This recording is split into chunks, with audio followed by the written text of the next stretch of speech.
What's good, listeners? Our guest joining us for Strike a Chord is our future leader in pop punk.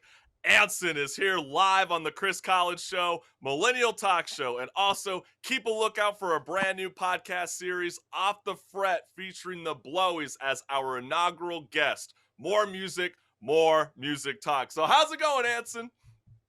Going great. How are you guys doing? We are fabulous. And hey, you stole my line. I'm fabulous. Amazing. Well, no, I'm fabulous. No, okay, we're both fabulous. We're all fabulous. Everybody's fabulous. Happy Friday.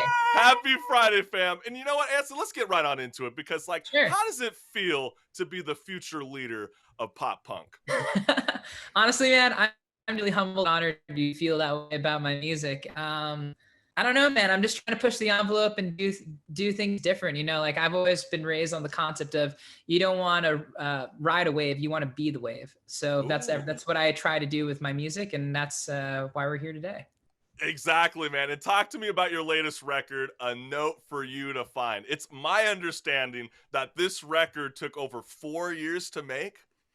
It took a long time. I mean, some of these songs I've been holding on to for even longer than 4 years. I actually found out the other day that inside my head, I actually wrote 6 years ago. I'm just oh man, I'm like a hoarder when it comes to music. I write a ton of songs and then I just hold them onto them for the right time. And I'm starting to realize that maybe that's not the best move. So I'm doing this whole progress is not perfection thing. But that's another story. But Prince does that. So Prince, after he died, there is actually millions of songs for release. So you are just like Prince. So embrace it and keep it and keep doing that. Keep hoarding. Yeah, I mean, there's time and place for it. Yeah, no, the album took quite a while. It took a year and a half to actually record. And, it was written over a period of 4 to 6 years. And definitely a labor of love. I'm very happy with how it came out.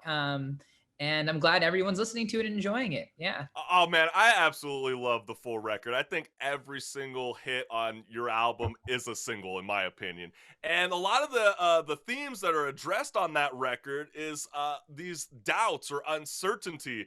And I know a lot of us millennials growing up are experiencing that now. But your music is oddly upbeat. And what makes you dream of running away? Oh man, I mean, honestly, I can go into great detail about that. I work right now at a travel company. I do digital marketing for them. That's my day job. And honestly, man, it is sometimes a grind.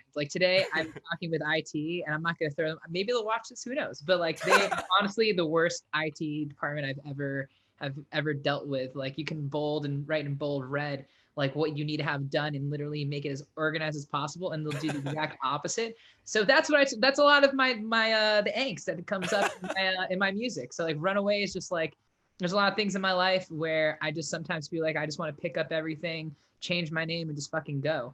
But at the same time, I don't do that, and these are just longings. The whole concept of Runaway is this why am I doing this when I could be doing music? And that's what I was born to do. That's what the powers that be brought me into this world to do. And that's my hope.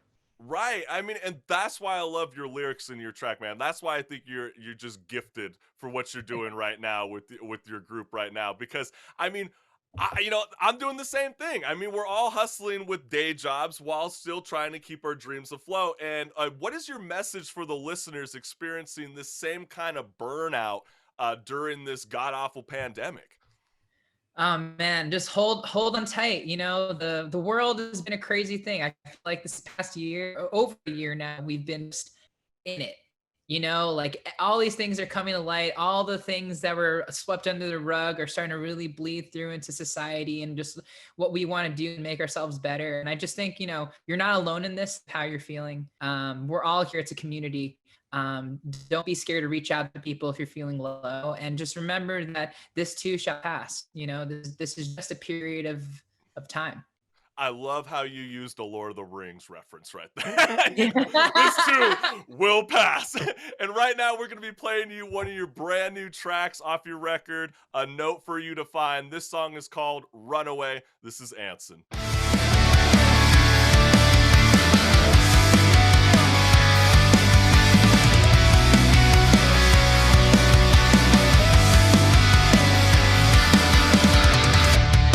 I couldn't tell you what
listeners, you're listening to the Chris Collins Show, Millennial Talk Show, and this is Strike a Chord, where we have the future leader of pop punk, ANSON, with us on the Chris Collins Show, and that was his track, Runaway. And you know what, ANSON, I know I was stalking your Instagram. I know that's what we do in radio, okay? And I noticed that you're currently in a relationship right now, and with all the cliche of pop punk, you know, you're not obviously in khaki dicky shorts or anything like that. But a lot of the times in pop punk, they're always singing about that devil of a woman or this love drunk kind of situation. And has your girlfriend ever questioned you whether she'll become a topic in future releases? I don't think so, man, because actually we were actually talking about this the other day. We were going on a walk with my dog, with our dog Scout, and she was just always wondering why I haven't written a song about her. And I think that's a good, and honestly, I think that's a good thing. When I write a song about somebody, no, as a person who's like, I use that side of myself to write, when I write music, to vent about things and things that are upsetting with my life. I don't know. You know, like, so I'm yeah, ANSON, exactly. ANSON needs a love song, just like the Descendants did "Silly Girl." Okay, ANSON needs a love song. Okay, and I'm gonna root for your girlfriend. She needs a song. Okay, fair enough. She's watching this right now, so I mean, yeah, she's like, heard. We're getting him in trouble, Marissa. Like, we're putting him on the spot. Nah, it's all good. But yeah, no. I don't know. I write a lot of it. I use music as an outlet for me to vent about my life and you know, the terrible things that are usually going on in my life. So you know, I don't usually write about good things, which is something I'll admit I should start writing about, and I will. But yeah, no, I don't think she will be, because, you know, we've been dating now for over 2-something years, and I think she's the one. So that's where I'm at. I love it. Oh my God. Okay, did you just propose to her on the Chris Collins Show? No. Are you sure? Because I just heard, I think she's the one. I was like, I hear God. No, that's not. Oh, he's turning red. You're turning red. It's so cute. Yeah, we live together. She's amazing. She's my rock. I couldn't do this without her. So thank you. Well, you know, the reason that I mentioned your love life on air is because your lead single from your EP, To Be Nothing at All, was Hailey, and it now has amassed over 800,000 streams. So a huge congrats on not being love drunk anymore, and also the success from the stream. But looking back on your first EP, what would you tell your younger self first emerging into the music scene?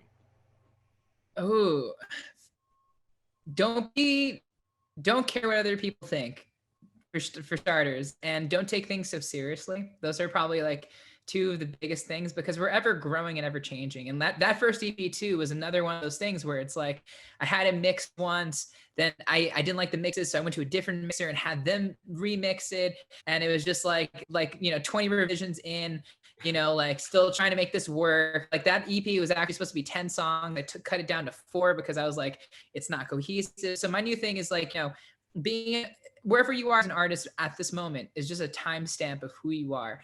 And if you keep on releasing things, they should just be getting better and better, because you yourself are getting better, but you shouldn't necessarily be bound by that. So that's something I would tell my younger self, and to, I don't know, just chill out. Like, things are okay. Everything's okay. Everybody falls into that spell of being love drunk. And I know we're about to be playing you your music video, Hailey, right now on the Chris Collins Show, Millennial Talk Show.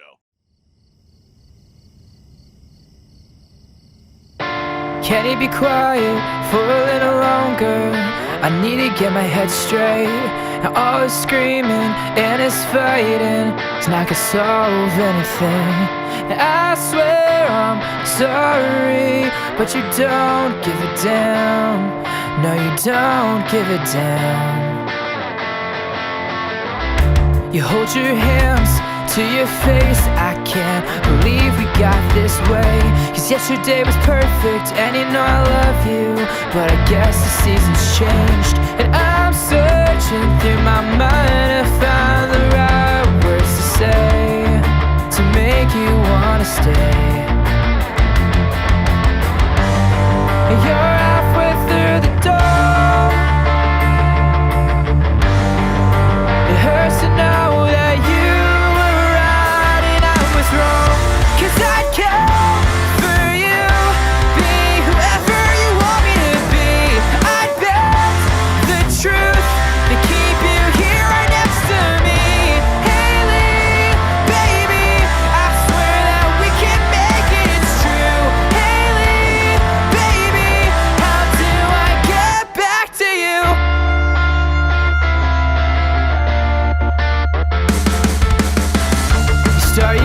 car and drive away. I stare at the floor as you escape. Now the world's dimmer and I'm feeling sicker with every mile that you take. I'm scared to find out that you're forever on a holiday and nothing would be the same. You're halfway through the door, yeah. It hurts to know that you were right and I was wrong. 'Cause I'd kill for you, be whoever you want me to be. I'd bet the truth to keep you here right next to me. Hailey, baby, I swear that we can make it, it's true. Hailey, baby, how do I get back to you?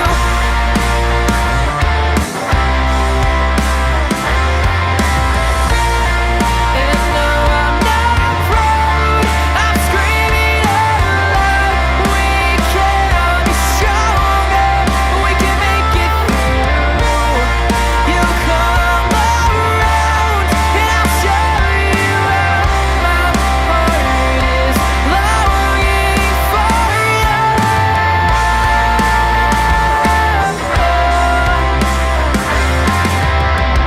'Cause I'd kill for you, be whoever you want me to be. I'd bend the truth to keep you here right next to me. 'Cause I'd kill for you, be whoever you want me to be. I'd bend the truth to keep you here right next to me. Hailey, baby, I swear that we can make it, it's true. Hailey, baby, how do I get back to you? That is Anson, and that's his song Hailey. You can check it out now on all audio streaming services out there today. But you know what? I wanted to bring this up with you, Anson, because the first time I saw and heard your music, I had no idea that you were a young Asian vocalist in rock and roll. And I knew. with FYI, I knew. well, you know, You if knew? I- Okay. well, I can tell. okay, do you see the glasses? If I was like 100 yards away at Warped Tour or something, seeing you play on the main stage, leading the charge for pop punk, I probably wouldn't have known. But with the recent surge of like COVID-19, hate crimes, you know, against Asian Americans happening across the country, what would you like to see change? I think, unfortunately, we're not dealing with just rotten apples, but a rotten tree. I think that the way that we have society currently set out and the values that we all hold for each other, I think that is something that we really all just need to work on. You know, like it's not just about Asian hate. I think there's a lot of different cultures and a lot of different religions that are discriminated upon every single day, and that needs to change. But from personal firsthand, I just Asian American hate is definitely a thing. I'm half Chinese, and that's something that I find valuable in my life. The culture behind it. I go see my family every couple of years in China. And there, things are different too. But out here, I would say my middle school years were definitely probably the roughest years of feeling that. I went to school in not the neighborhood in Harlem in New York City, and used to get bullied a lot, called a lot of different names. Definitely a lot of them were based around, me being Asian. And I think that the world needs more love. We can't continue this discrimination, and we can't continue just being so vile human beings and just picking on whoever is the next thing that we don't like to see. We should be inclusive. We should be universally loving everybody. And it just really saddens me to see what's been going on. And I really hope that, people start opening their eyes and changing, because the system is broke. It can't be fixed. Right. And I know from a rock and roll perspective, fans of rock and roll have always been hypercritical when it comes to what genre your type of music is. But it's like it's never going to go away. It's just kind of sadly like these kinds of incidents. But we can kind of bring people together. But I love what you mentioned earlier at the top when you just joined us was, we got to push the envelope for more diversity? And what would you like to see happen when it comes to strictly the music industry?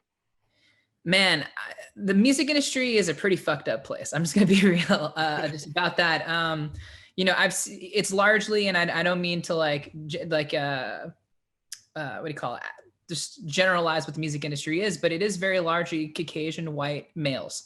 The pop punk? Pop punk? Yeah, pop punk scene is entirely that. And what I wish, you know, and what I have been starting is more diversity, more inclusiveness. Like you have bands like Meet Me at the Altar, you know, and like other artists that are really trying to come out, not just like me being an Asian American, but we also have, you know, lesbian cultures, homosexuals in general. We have queer culture that's trying to finally come into the realm of music.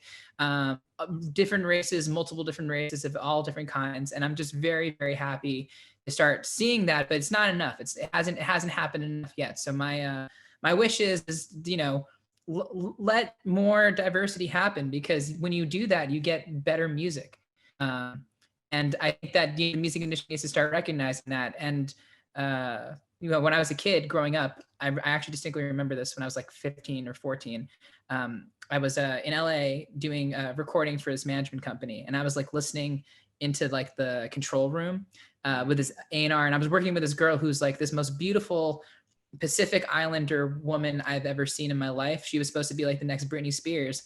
But I remember listening behind closed doors, like they were like, just because she's Pacific Islander Asian, like she'll never know, like basically they said like the white people won't follow her. So they're not, you know, this is not going to happen. And unfortunately it never happened for her. And I still to this day am so remorseful for that, because she was so talented, amazing singer, amazing dancer. And I just really hope that those people finally get a chance, because that's what they deserve. Absolutely, man. And I appreciate you being so real. I mean, I don't think you generalized it one bit. I think that is real talk. I don't think enough listeners understand that. But you know what? I wanted to leave enough time to play you another track from your brand new record, A Note for You to Find. And this track that I chose was Ghost. It's a kick-ass track.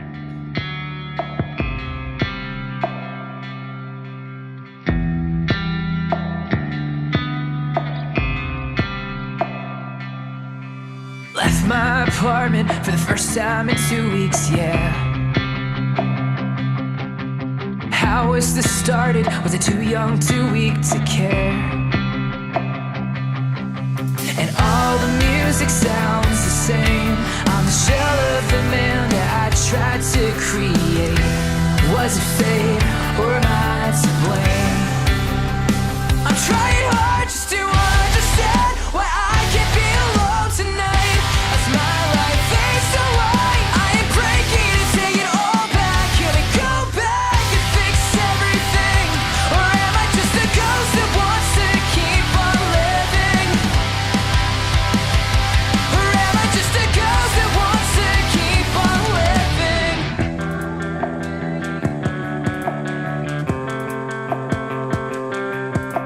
And all my friends are dead, they got out ahead of me. Live on the sidelines, safe up on the streets. And I don't know if I regret to leave them all behind, but I can't keep pushing and pulling just to stay alive. Left on my t-shirts, a note for you to find. I'm trying hard just to understand why I can't be alone tonight. As my life fades so white, I am breaking and taking all back. Can I go back? Everything, or am I just a ghost that wants to keep on living? Or am I just a ghost that wants to keep on living?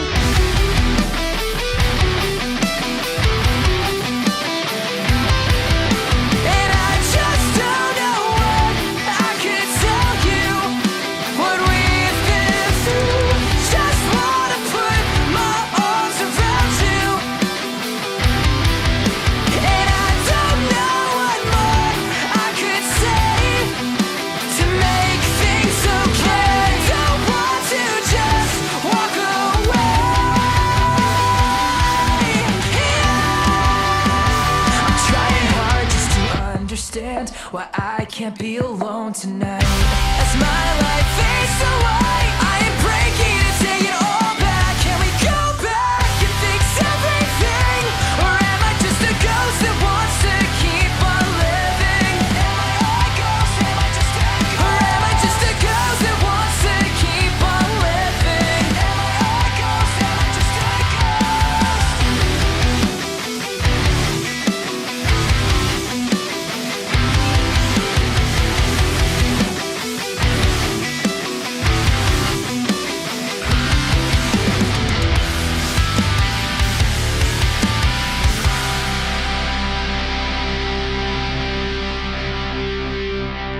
started running out of time, but we wanted to make sure that Anson has enough time to plug his brand new record and where the listeners can go and follow our future leader of pop punk, because the new decade is looking so promising. I'm so stoked for you, bro.